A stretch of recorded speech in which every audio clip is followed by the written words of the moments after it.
ओम शांति। ओम शांति। ओम शांति। आज 25 सितंबर 2025 प्रातः मुरली ओम शांति बाप दादा। बाबा कहते मीठे बच्चे, ये ड्रामा का खेल एक्यूरेट चल रहा है। जिसका जो पाठ जिस घड़ी होना है वही रिपीट हो रहा है। ये बात यथार्थ रीति समझना है। प्रश्न है, तुम बच्चों का प्रभाव कब निकलेगा? बाबा पूछ रहे हैं, तुम बच्चों का प्रभाव कब निकलेगा? अभी तक किस शक्ति की कमी है? तो उत्तर में बाबा कहते हैं, जब योग में मजबूत होंगे तब प्रभाव निकलेगा। अभी वह जौहर नहीं है। याद से ही शक्ति मिलती है। ज्ञान तलवार में याद का जौहर चाहिए, जो अभी तक कम है। अगर अपने को आत्मा समझ बाप को याद करते रहो तो बेड़ा पार हो जाएगा। ये सेकंड की ही बात है। ओम शांति। रूहानी बच्चों को रूहानी बाप बैठ समझाते हैं। रूहानी बाप एक को ही कहा जाता है, बाकी सब हैं आत्माएं। उनको परमात्मा कहा जाता है। बाप कहते हैं, मैं भी हूँ आत्मा, परंतु मैं परम सुप्रीम सत्य हूँ। मैं ही पतित पावन ज्ञान का सागर हूँ। बाप कहते हैं, मैं आता हूँ भारत में बच्चों को विश्व का मालिक बनाने। तुम ही मालिक थे ना, अब स्मृति आई है, बच्चों को स्मृति दिलाते हैं। तुम पहले पहले सतयुग में आए, फिर पाठ बजाते, 84 जन्म भोग, अब पिछाड़ी में आ गए। तुम अपने को आत्मा समझो। आत्मा अविनाशी है, शरीर विनाशी है। आत्मा ही देह के साथ आत्माओं से बात करती है। आत्मा अभिमानी हो सके करके, आत्मा अभिमानी हो करके नहीं रहते हैं तो जरूर देह अभिमान है। मैं आत्मा हूँ ये सब भूल गए हैं। कहते भी हैं पाप आत्मा, पुण्य आत्मा, महान आत्मा। वे फिर परमात्मा तो बन नहीं सकते। कोई भी अपने को शिव कह ना सके। शरीरों के शिव नाम तो बहुतों के हैं। आत्मा जब शरीर में प्रवेश करती है तो नाम पड़ता है, क्योंकि शरीर से ही पाठ बजाना होता है। तो मनुष्य फिर शरीर के भान में आ जाते हैं। मैं फलाना, अभी समझते, हाँ मैं आत्मा।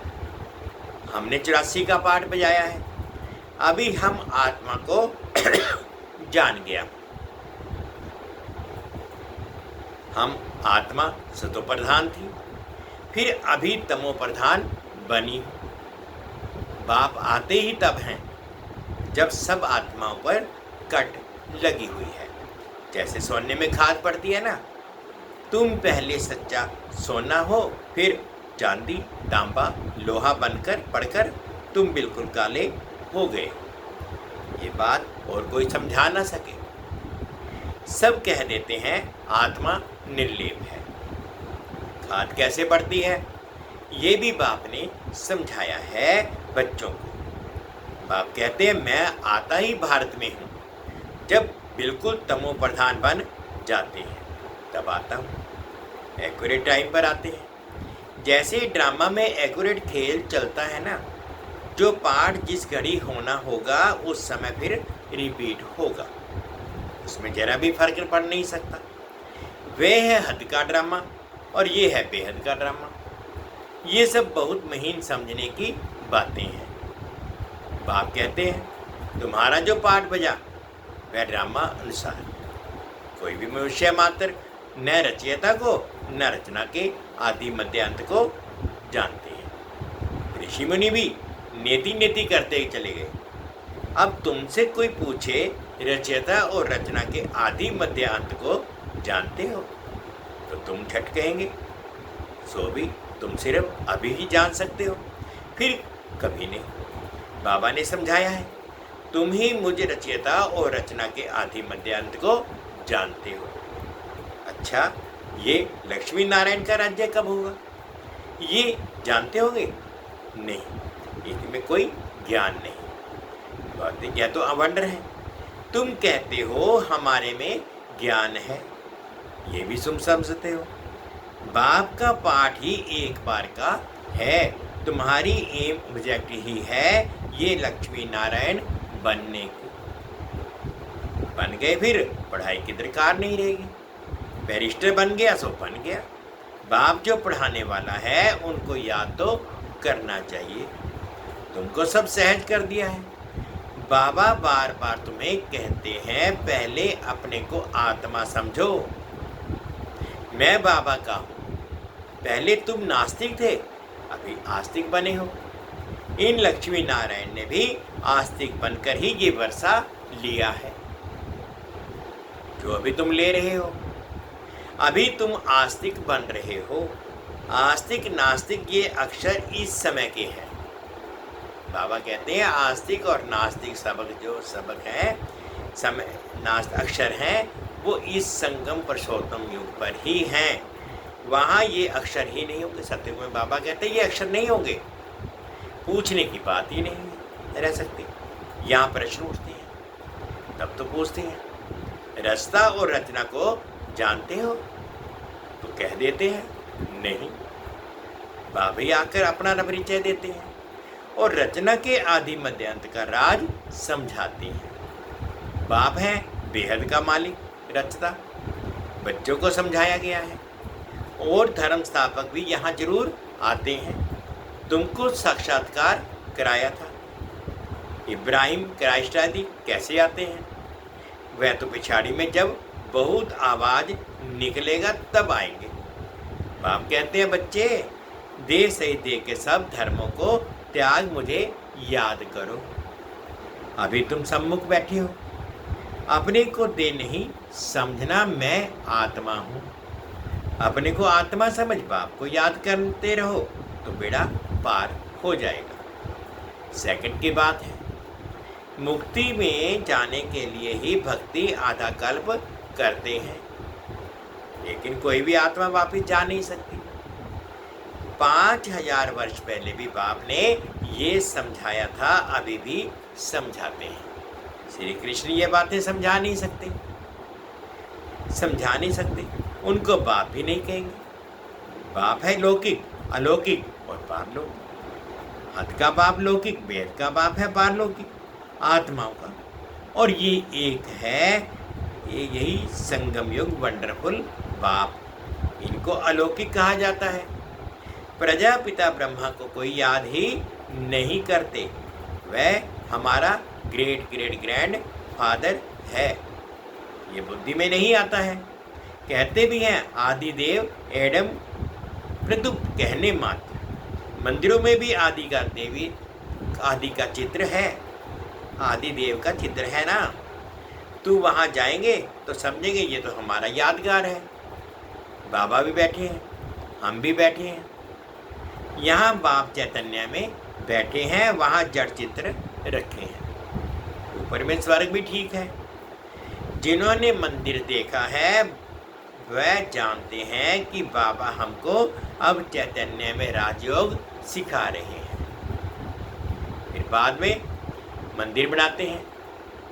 ये स्मृति में आना चाहिए कि ये सब हमारे यादगार हैं। ये लक्ष्मी नारायण अब हम बन रहे हैं। थे फिर सीढ़ी उतरते आए हैं। अब फिर हम घर जाकर राम राज्य में आएंगे। पीछे होता है रावण राज्य, फिर हम वाम मार्ग में चले जाते हैं। बाप कितना अच्छी रीति समझाते हैं। इस समय सभी मनुष्य मात्र पतित हैं, इसलिए पुकारते हैं हे पतित पावन, आकर हमको पावन बनाओ, दुख हर कर सुख का रास्ता बताओ। कहते भी है भगवान जरूर कोई वेश में आ जाएगा। अब कुत्ते बिल्ली ठिक्कर बित्तर आदि में तो नहीं आएंगे। गाया हुआ है, भाग्यशाली रथ पर आते हैं। बाप खुद कहते हैं मैं इस साधारण रथ में प्रवेश करता हूँ। ये अपने जन्मों को नहीं जानते हैं, तुम अभी जानते हो। इनके बहुत जन्मों के अंत में जब वानप्रस्थ अवस्था होती है तब मैं प्रवेश करता हूँ। भक्ति मार्ग में पांडवों के बहुत बड़े बड़े चित्र बनाए हैं। रंगून में बुद्ध का भी बड़ा बहुत बड़ा चित्र है। इतना बड़ा कोई मनुष्य होता थोड़ी ही है। बच्चों को तो अब हंसी आती होगी। रावण का चित्र कैसा बनाया है, दिन प्रतिदिन बड़ा करते जाते हैं। ये क्या चीज है जो हर वर्ष जलाते हैं?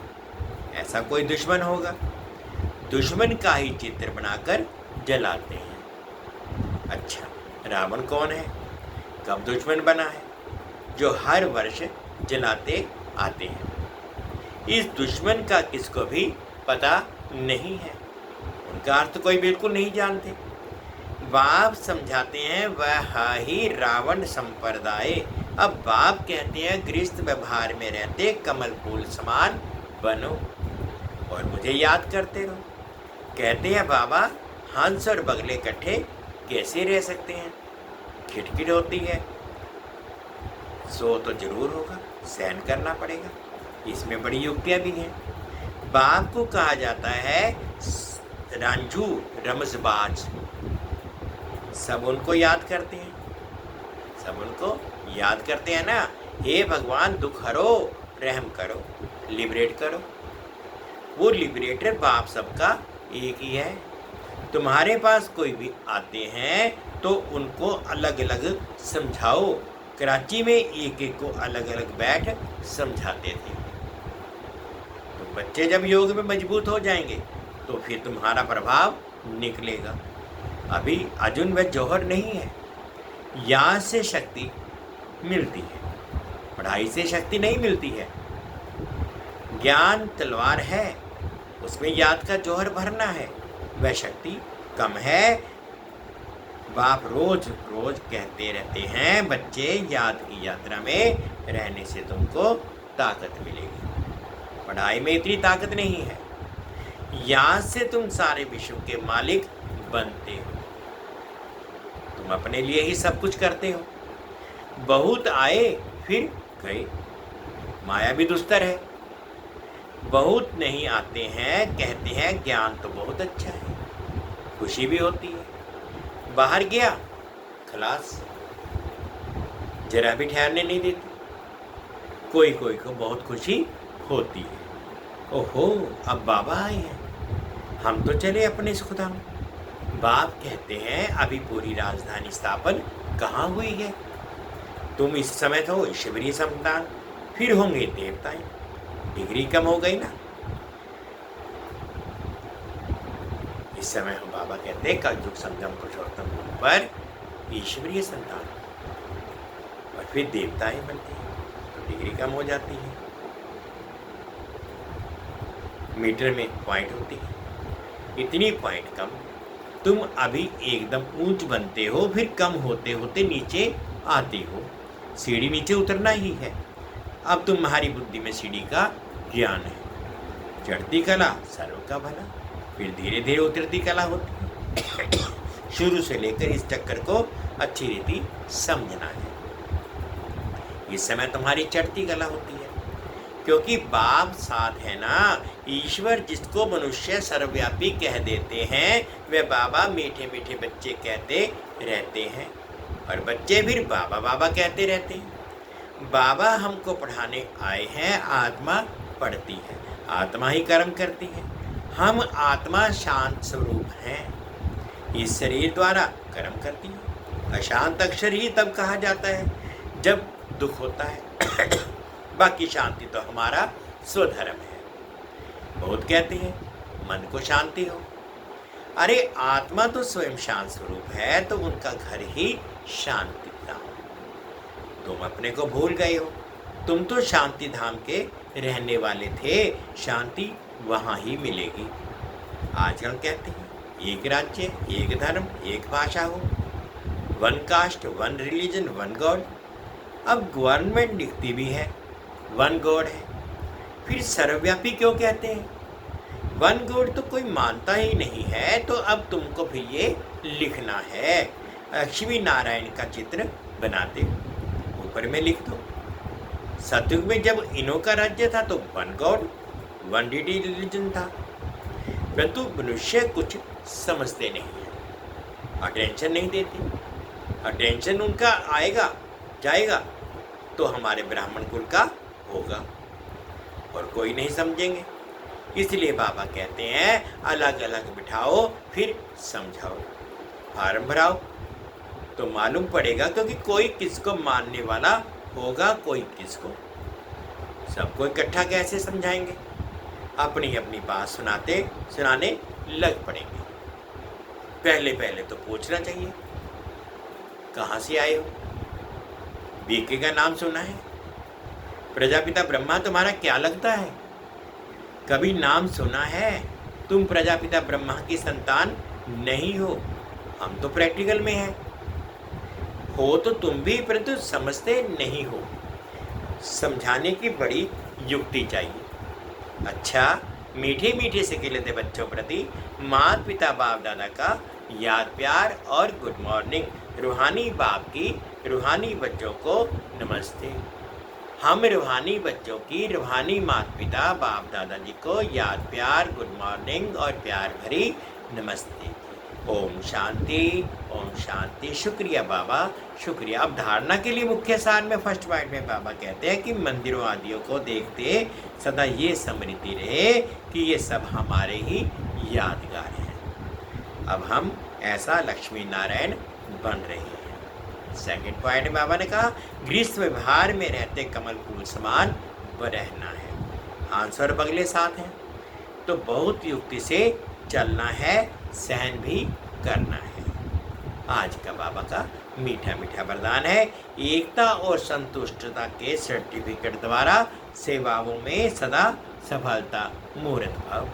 एकता और संतुष्टता के सर्टिफिकेट द्वारा सेवाओं में सदा सफलता मूर्त भाव। सेवाओं में सफलता मूर्त बनने के लिए दो बातें ध्यान रखनी है। एक है संस्कारों को मिलाने की यूनिटी, और दूसरा स्वयं भी सदा संतुष्ट रहो तथा दूसरों को भी संतुष्ट करो। सदा एक दो में स्नेह की भावना से, श्रेष्ठता की भावना से संपर्क में आओ तो ये दोनों सर्टिफिकेट मिल जाएंगे। फिर आपकी प्रैक्टिकल जीवन बाप के सूरत का दर्पण बन जाएगी, और उस दर्पण में बाप जो है जैसा है वैसा दिखाई देगा। स्लोगन है आत्म स्थिति में स्थित होकर अनेक आत्माओं को जीवन दो, जियदान दो तो दुआएं मिलेंगी। आत्म स्थिति में स्थित होकर के अनेक आत्माओं को जियदान दो तो दुआएं मिलेंगी। अब व्यक्त इशारे हैं। अब लगन की अग्नि को प्रज्वलित कर योग को ज्वाला रूप बनाओ।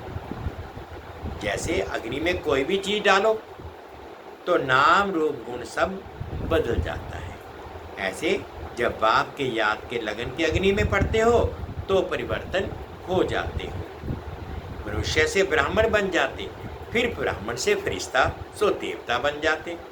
लगन की अग्नि से ऐसा परिवर्तन होता है जो अपनापन कुछ भी नहीं रहता। इसलिए याद को ही ज्वाला रूप कहा है। मीठे बच्चे, ये ड्रामा का खेल एक्यूरेट चल रहा है। जिसका जो पार्ट जिस घड़ी होना चाहिए वही रिपीट हो रहा है। ये बात यथार्थ रीति समझाना है, समझना है। ओम शांति, ओम शांति। शुक्रिया बाबा, शुक्रिया।